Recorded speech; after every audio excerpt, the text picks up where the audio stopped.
সুপ্রিয় শিক্ষার্থীরা, আজকে আমরা এসএসসি শিক্ষার্থীরা আইসিটি সাবজেক্টের পঞ্চম অধ্যায় সি প্রোগ্রামিং এর ধারাবাহিকতায় আজকে আমরা 10 নম্বর করাবো। এটা হলো 4টি সংখ্যার গড় বের করার জন্য অ্যালগরিদম ফর সি প্রোগ্রামিং। ঠিক আছে? আপনারা জানেন আমরা প্রতিটা সমস্যা বা প্রতিটা ম্যাথ বা প্রতিটা প্রোগ্রামের কিন্তু 3টা অপশন করাই একটা ফলোসাইট অ্যালগরিদম সি প্রোগ্রামিং। ঠিক আছে? তো আজকে 10 নম্বরটা করাবো। আমরা এখন সরাসরি চলে যাচ্ছি হোয়াটসঅ্যাপে। তো এই শিটগুলো কিন্তু আমাদের প্রতিটি ভিডিওর নিচে ডেসক্রিপশন বক্সে পাবেন ইউটিউবের ভিডিওতে। ঠিক আছে? তো ওখান থেকে পিডিএফ আকারে ডাউনলোড করে ব্যবহার করতে পারেন অথবা প্রিন্ট করে নিতে পারেন, কোনো সমস্যা নেই। তো আমরা এখন অঙ্ক শুরু করতেছি। তো আমাদের 4টি সংখ্যার গড়। তো এখানে 4টে সংখ্যা আমরা নেই। একটা নেব 5 6 4 3। ঠিক আছে? 4টে সংখ্যা। তো প্রথমে আমাদের যেটা করতে হয়, এই 4টে সংখ্যাকে যোগ করতে হয়। ঠিক আছে? তো 4টে আমরা সংখ্যা যোগ করলাম 5 + 6 + 4 + 3। তো এখন এই 4টি সংখ্যা যোগ কত আসে আমাদের? মনে করেন যে 6 6 10 15 15 16 17 18 18 আসে যোগফলটা। এখন 4টি সংখ্যা দ্বারা ভাগ, 4 দ্বারা ভাগ, 4 দ্বারা 18 ভাগ করলে কত আসে? 4 4 16 মানে 4 পয়েন্ট সামথিং। তো এটা আমরা ক্যালকুলেশনটা করে দেখতেছি।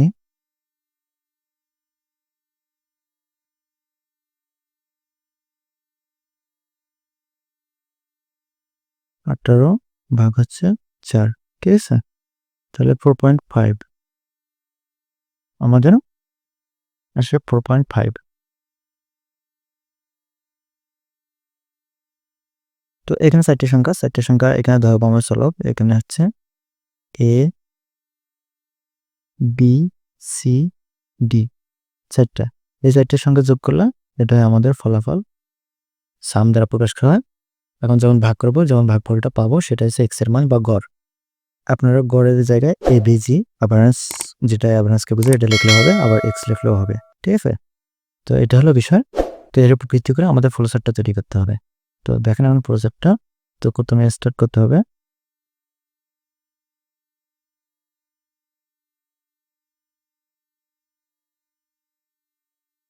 ঠিক আছে?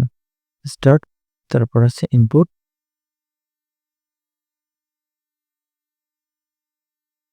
ইনপুট এখানে আমাদের 4টি চলক নিতে হবে, এ বি সি ডি। ঠিক আছে?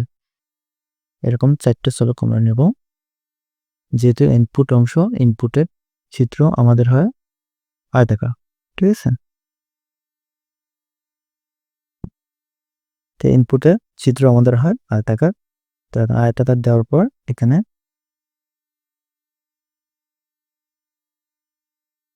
প্রসেসিং আমাদের প্রথমে যোগ করতে হবে 4টি সংখ্যার, অর্থাৎ sum equal A plus B plus C plus D. মানটা নিতে হবে A plus B plus C plus D. ঠিক আছে? তো প্রসেসিং চিত্র আমরা জানি আয়তাকার হয়, তো এরকম আয়তাকার হয়ে যাবে এটা। তারপর আরেকটা প্রসেসিং, কারণ আমরা জানি গড়ের প্রসেসিং 2টা হয়।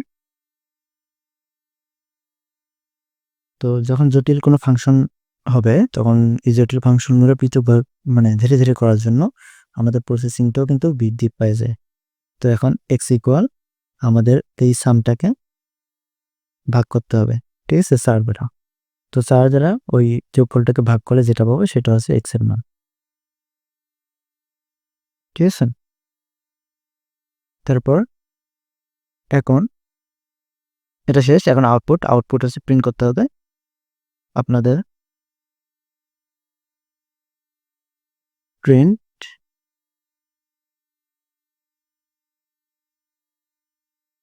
প্রিন্ট করতে হবে এক্স কে। তো আউটপুট মান যেহেতু প্রিন্ট, তো এটা অবশ্যই আয়তাকার হবে। তারপর প্রিন্ট করা শেষ হলে আমাদের প্রোগ্রামটা শেষ বলে গণ্য হবে। ঠিক আছে? এন্ড আমাদের প্রোগ্রামটা শেষ বলে গণ্য হবে। এটা হলো এন্ড। তো এই ছিল আমাদের 4টি সংখ্যার অ্যালগরিদম শুধু ফ্লোচার্ট তৈরি করলাম। এখন আমরা যাব অ্যালগরিদমে। ঠিক আছে? তো এখন দেখেন অ্যালগরিদমটা আমরা করে দিচ্ছি। স্টেপ 1 প্রথমে স্টার্ট করতে হবে। স্টার্ট এর উপরে আছে স্টেপ 2 তারপরে এটা ইনপুট নিতে হবে। ইনপুট হচ্ছে আপনার 4টে চলক a, b, c, d। তারপরে আছে স্টেপ 3 প্রথম যোগ করতে হবে সাম equal some a plus b plus c plus d। তারপর হচ্ছে স্টেপ 4 তারপরে এখানে x ইকুয়াল এখানে সামটাকে ভাগ করতে হবে। সাম স্ল্যাশ হচ্ছে আমাদের 4টি সংখ্যার যোগফল 4 দ্বারা ভাগ করতে হবে।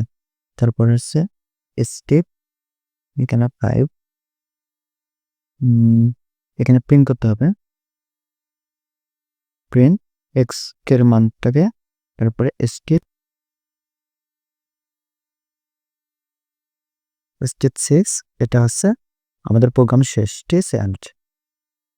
ঠিক আছে? এই হলো আমাদের অ্যালগরিদম। এখন এটা সি প্রোগ্রামিং আমরা দেখাচ্ছি।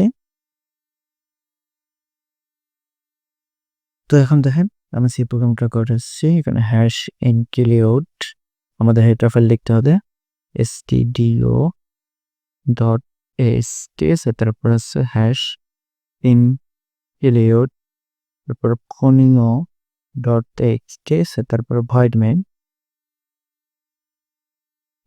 ফাংশন। তারপর in bracket start int initialization এখানে a, b, c, d। তারপরে এখানে সামের মান প্রকাশ করতে হবে সেমিকোলন দিয়ে লাইন শেষ। তারপর প্রয়েড float প্রয়েড হচ্ছে আপনার x অর্থাৎ এক্সটা ভগ্নাংশ বের হতে পারে সম্ভাবনা আছে। তারপর স্ক্যান এফ। ঠিক আছে? ও এখানে কোনো স্পেস থাকবে না। স্ক্যান অ্যাপ তারপর হচ্ছে অ্যাপোস্ট্রফি পার্সেন্টেজ ডি 4টা ইনপুটের জন্য আমাদের 4টি ছিল অ্যাপোস্ট্রফি ক্লোজ তারপর হচ্ছে and a and b and c and d. ঠিক আছে? 4টি চলকের জন্য 4টা। তারপর সেমিকোলন। তারপর আমাদের সাম যোগফলটা বের করতে sum equal a plus B plus C plus d. তারপর আবার সেমিকোলন। তারপর হচ্ছে আমাদের গড়টা বের করার জন্য এক্স ধরছিলাম এক্স ইকুয়াল অর্থাৎ সাম স্ল্যাশ হচ্ছে 4। ঠিক আছে? তারপরে সেমিকোলন দেওয়ার পর প্রিন্ট করতে হবে print F fuzzy bracket open apostrophe percentage 2f বসাতে হবে। কারণ আমরা জানি এর দ্বারা প্রকাশ করা ভগ্নাংশ মানটা যেহেতু আমাদের ফলাফল ভগ্নাংশ বেরার চান্স আছে সেই কারণে আমরা 2f দিলাম। অর্থাৎ প্রদর্শনের পর 2টা সংখ্যা নিব এই কারণে ভগ্নাংশ f। ঠিক আছে? অর্থাৎ 2f শুধু f দিলে অর্থাৎ রেডিক্স পয়েন্টের পর শুধু একটা মান আসবে আর 2f 3f দিলে 2-3টা মান আসবে। তো আমরা 2টা নিলে হয়ে যেত আমাদের। তারপর গেট cs।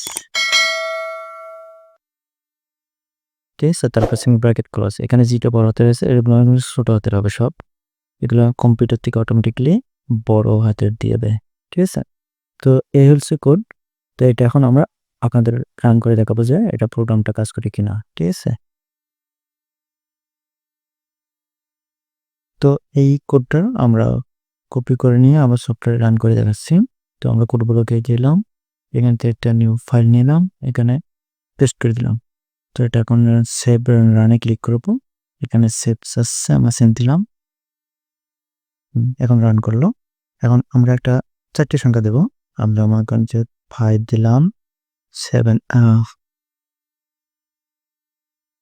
6 দিলাম তারপর আছে 7 দিলাম তারপর 2 ঠিক আছে? অর্থাৎ 5, 6, 7, 2 এটা হচ্ছে 20 হোক 4 দ্বারা ভাগ করলে 4 5 20 তাহলে 5 আমাদের গড় মান হচ্ছে 5, ঠিক আছে? এই গড় মান বের হয়ে গেছে। তার মানে আমাদের কোড কোনো প্রকার ভুল হয়নি। আর সি প্রোগ্রামিং কিন্তু ক্যাচ সেনসিটিভ ভাষা, যেটা একটু কমা বা ঠিক আছে অ্যাপোস্ট্রফি ভুল হলে কিন্তু রান করবে না, ঠিক আছে? তো এটা কিন্তু আমি কোডগুলোকে রান করে দেখালাম। এখন আপনারা চাইলে আপনাদের ফোনেই কিন্তু স্মার্টফোনে করতে পারবেন। এটা সেটার জন্য আপনাদের প্লে স্টোর থেকে একটা সফটওয়্যার ডাউনলোড করে নিতে হবে। ওখানে অনেক সফটওয়্যার আছে। তবে আমরা যেটা পার্সোনালি ইউজ করি সেটা হলো CX Droid নামে, ঠিক আছে? তো এই অ্যাপটা ডাউনলোড করে আপনারা এই কোডগুলো রান করে দেখতে পারবেন, ঠিক আছে? তো এই ছিল আজকের বিষয়। আমাদের 4 টি সংখ্যার গড় বের করার জন্য সি প্রোগ্রামিং অ্যালগরিদম এবং ফ্লোচার্ট, ঠিক আছে? তো আমাদের চ্যানেলটাকে সাবস্ক্রাইব করবেন এবং বন্ধুদের মধ্যে শেয়ার করবেন। সবাইকে ধন্যবাদ। আজকে এ পর্যন্তই।